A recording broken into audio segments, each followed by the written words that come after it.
Alors quand il s'agit de réformer, une question essentielle se pose immédiatement. Qui se sent responsable de quoi dans notre pays ? Le prochain intervenant maîtrise comme personne les subtilités de la sphère publique. Il sait qu'il ne faut pas tout attendre d'en haut. Son credo, que chacun se sente responsable d'une parcelle de biens communs. Je vous propose d'accueillir Olivier Vickers.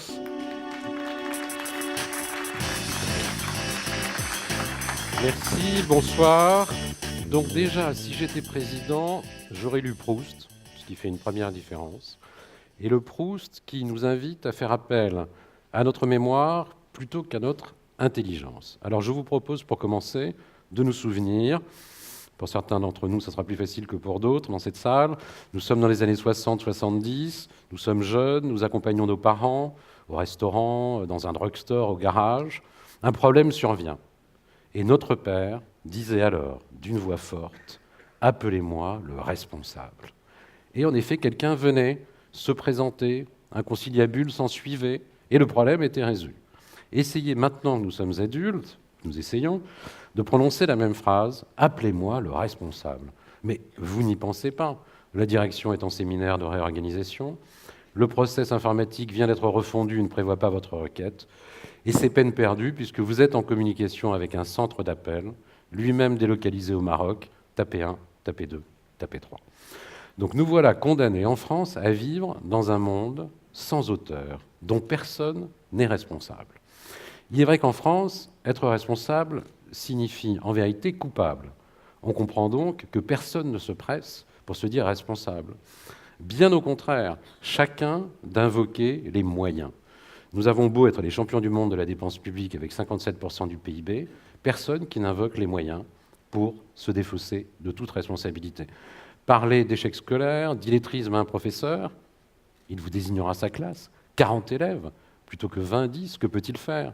Le conseiller de Pôle emploi vous dira « mais j'ai 180 chômeurs en portefeuille alors que le règlement de l'agence en prévoit 80 ». Parler d'insécurité à un policier, il vous montrera sa voiture abîmée, c'est 130 000 km au compteur. Mais c'est aussi ce maire d'une collectivité interviewé sur les départs des jeunes en Syrie qui, étonné, blessé, vexé presque, disait « mais je venais de construire une piste de skate ». Peut-être qu'à 2 pistes de skate, il n'y aurait plus de départ pour le djihad. Il lui manquait peut-être les moyens de cette 2e piste. C'est aussi un conseil régional, son président, qui, interrogé sur l'apprentissage, vous dira « la chute de l'apprentissage, c'est pas moi, c'est l'État, c'est les charges, ou c'est les entreprises, puis c'est les jeunes. En tout cas, ça n'est pas lui. » Donc voilà le monde dans lequel on vit, un monde dont personne ne veut être responsable, car être responsable, c'est être coupable d'un crime. Mais ce crime, finalement, il faut mieux le qualifier. Quel est ce grand crime en France dont personne ne veut être accusé ? Et donc, sans supplément pour votre participation à cette séance, je vais vous dire quel est ce grand crime. C'est le présent. En fait, en France, personne ne veut être responsable du présent. Il y a pratiquement 100 ans, Clémenceau, à la tribune de l'Assemblée, au moment de la victoire du 11 novembre 18, disait « La France, hier soldat de Dieu, aujourd'hui soldat de l'humanité, sera toujours le soldat de l'idéal. Nous sommes en effet un pays d'idéal. La France, c'est un principe, disait Michelet. Bref, nous avons écrit dans nos constitutions, depuis 1789, tous nos droits politiques, nos droits sociaux entre 1936 et la Constitution de 1946. Et depuis, nous nous indignons que le monde, le présent, ne ressemble pas à ce que nous avons écrit. Le présent dégrade l'idéal. Donc se dire responsable dans le présent et du présent, c'est évidemment se condamner à avoir dégradé l'idéal. Personne ne le veut.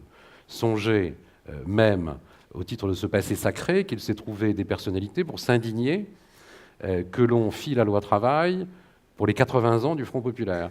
Comme si en effet le présent ne pouvait rien modifier, mais le présent devait commémorer et fêter les anniversaires.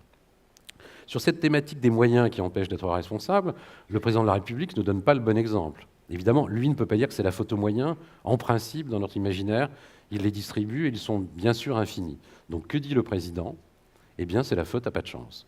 Dans un livre de confession à des journalistes parlant du chômage, il dit c'est la faute à pas de chance. Donc c'est non seulement la faute, mais pas à lui, mais à pas de chance. Donc la France est devenue ce pays où le passé est sacré, le présent déceptif, mais pour citer un proverbe kurde, heureusement, nous n'avons pas d'avenir. Vous connaissez le pessimisme français. Il étonne le monde. Nous sommes, d'après tous les sondages, plus pessimistes que les Irakiens, que les Afghans. Mais il y a quand même une raison à cela, c'est que nous n'avons pas le même pessimisme. Là encore, nous sommes supérieurs au monde. Nous avons un pessimisme spécifique. Je m'explique. Le pessimiste ordinaire, c'est un raseur en fait, comme l'optimiste. Le pessimiste ordinaire, il vous dit « l'avenir est sombre ». Ah bon, ça se discute. Le pessimiste français vous dit « il est sombre d'avoir un avenir. On ne devrait pas en avoir besoin. Notre passé est parfait, notre présent se tient à carreau, et donc pas besoin d'avenir ». Voilà la nature même du pessimisme français, on devrait supprimer l'avenir. En vérité, la France ressemble à ces chambres d'hôtel où on a mis sur la porte le petit carton « prière de ne pas déranger ». Pour ma part, je pense qu'on a mis ce carton dans les années 70, au moment du premier choc pétrolier, je ne suis pas le seul à le penser. Qu'a-t-on répondu au choc pétrolier? En France, on n'a pas de pétrole, mais on a des idées. Plus tard, on invitera les magnétoscopes japonais, cette coupable innovation, à aller se faire voir à Poitiers. Le nuage de Tchernobyl n'est pas passé au-dessus de la France, naturellement. Quant à Hubert, quand il arrive, on lui dit qu'il n'est pas le bienvenu. Donc si j'étais président, eh bien, je retournerais la situation et je retournerais le carton. Je proposerais de faire la chambre, de réhabiliter le présent, en fait. Alors, faire la chambre, cela aura 2 temps. Un premier temps où je proposerai aux Français de se souvenir. Cet idéal, nous sommes un pays d'idéal, mais cet idéal n'est pas l'idéal de conservation qu'on nous présente. Ça a toujours été un idéal de transformation. Nous ne sommes pas anglo-saxons. Les anglo-saxons pensent que les hommes se font très bien tout seuls, au contact d'autres hommes ou par le développement de leur talent. Ils le pensent si bien, et nous l'entendons si peu, que l'expression « self-made man » est intraduisible en français. Ou à la rigueur, on peut dire « parvenu », au mieux. Le temps ne doit pas servir en France. C'est pour ça qu'on n'aime pas la réussite. Qui réussit, qui dégage du profit, a réussi à faire sien le temps en ignorant le passé. C'est un scandale. Donc, notre idéal, il est de transformation. C'est un humanisme qui dit qu'il ne suffit pas de naître, mais que chacun doit se dépasser, doit dépasser ses particularités géographiques, linguistiques, ethniques, pour accéder, par l'intérêt général, l'échange avec l'esprit public, à une sorte de citoyenneté qui ressemble un peu finalement aujourd'hui à une erreur politique qui est l'écologie, qui intéresse intellectuellement, où les actes de chacun ont un impact, en effet, dans l'espace et dans le temps, sur l'ensemble de l'humanité. L'idéal français, ça a toujours été ça. Et c'est pour ça qu'on y consacre 57% du PIB.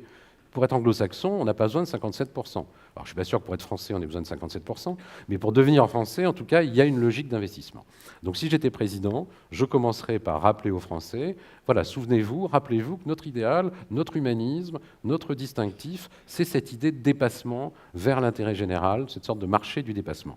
Et ensuite, fort logiquement, président, eh bien, je m'adresserai à tous ceux qui disposent de moyens budgétaires, mais aussi juridiques, tous ceux qui prétendent représenter les Français, associations, institutions, églises, ministères.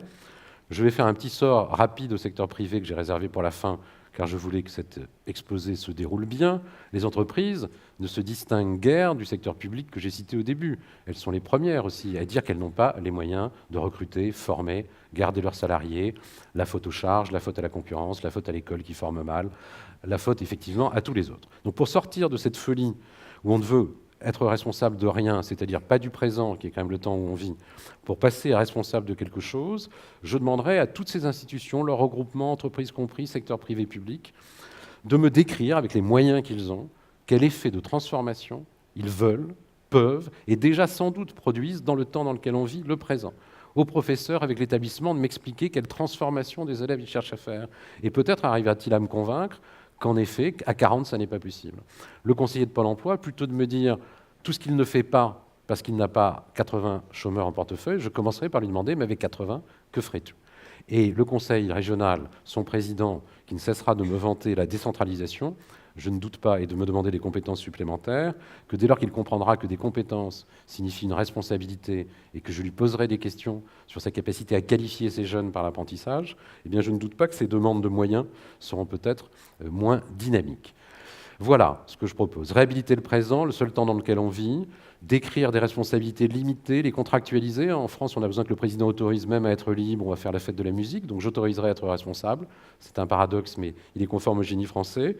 Je ne doute pas que la somme de ces responsabilités limitées, qui auront désinhibé chacun, qui sera responsable d'un morceau, comme disait Frédéric, par métonymie, eh bien, donnera notre responsabilité de génération devant l'histoire. Et au passage, je m'engage à ce que les Français n'aient plus peur de l'avenir, car je leur aurai rappelé que l'avenir n'est jamais qu'un présent comme un autre. Je vous remercie. Merci Olivier.